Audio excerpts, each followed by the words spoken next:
And we pivot now, Dave, to our friends at NACFE, NACFE.org. And of course, Rick Mihelic is here. Tell him good morning, Dave. Hey, Rick, good morning. I enjoyed talking to you, but I really enjoyed listening to you and Jimmy Mack over the last couple of times you've been on, man. Yeah, it's great having the opportunity to talk about what we're doing at NACFE. And what you are doing right now, of course, is the Run on Less project or campaign. I don't know exactly how to categorize that, but 13 fleets taking part in it. It all really boils down to the events next month. And every time you come on, there's a fleet highlighted. And this morning it's Nevoya, which is new to me. I'm sure it's probably new to most everybody, maybe outside of California. They're out in California. It's an all-electric fleet. Tell us about that. How big is it?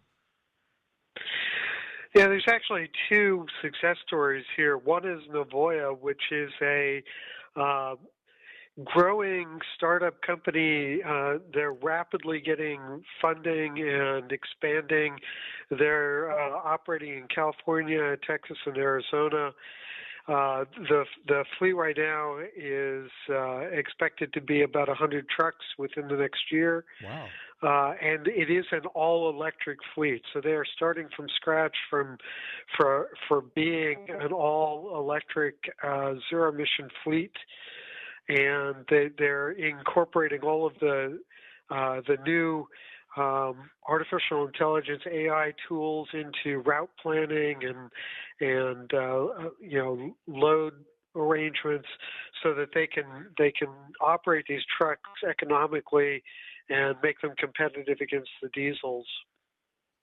The other success story is Green Lane, which is the facility we visited in Southern California at Colton, where you have the future is built already. It is a charging as a service. It's the equivalent of a diesel truck stop for electric vehicles, and they've got 29 bobtail chargers and 12 400 kilowatt pull-through chargers, and they're looking to expand to 20 sites in the near future.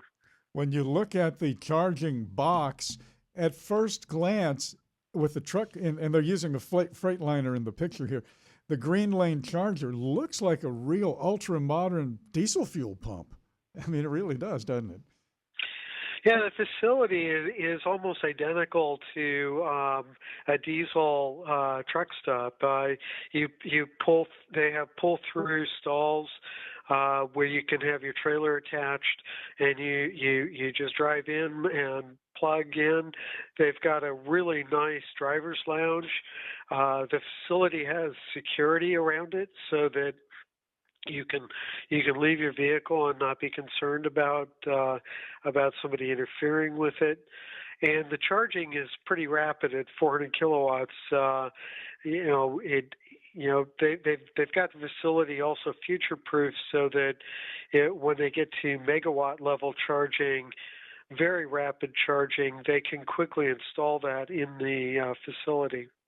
Boy, you really have to be 2 and 3 steps ahead, on paper at least, in terms of what you're doing now, because what you're doing now is just not going to hold water, sorry for the pun, tomorrow.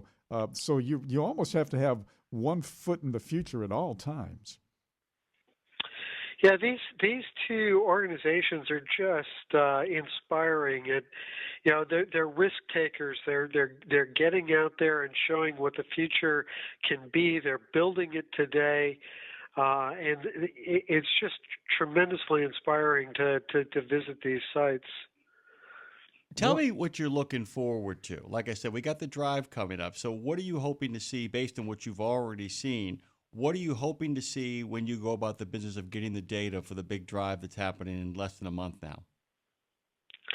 Well, we're comparing natural gas trucks to renewable diesel trucks to hydrogen fuel cell trucks, and battery electric trucks. So it's going to be interesting to see how they all are doing in their long haul duty cycles. Clearly battery electric vehicles are a little more challenged in that long haul space. And what I'm really looking forward to is seeing these trucks actually succeed at that long haul duty cycle. Dave, I'm talking to Dave here about this because I know he's been listening to you and I talk about this. One of the most exciting things I've been hearing from you is the driver reaction to it. Mm-hmm. That once they get past their initial sort of resistant points and sometimes trepidation, they really are responding well to the ride itself, correct? Yeah, we've been interviewing drivers for 5 years now, and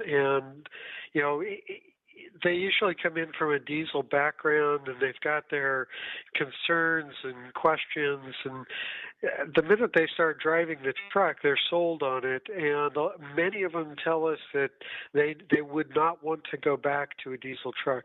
The acceleration is very, very competitive with cars. The sound level is much less. There's no fumes.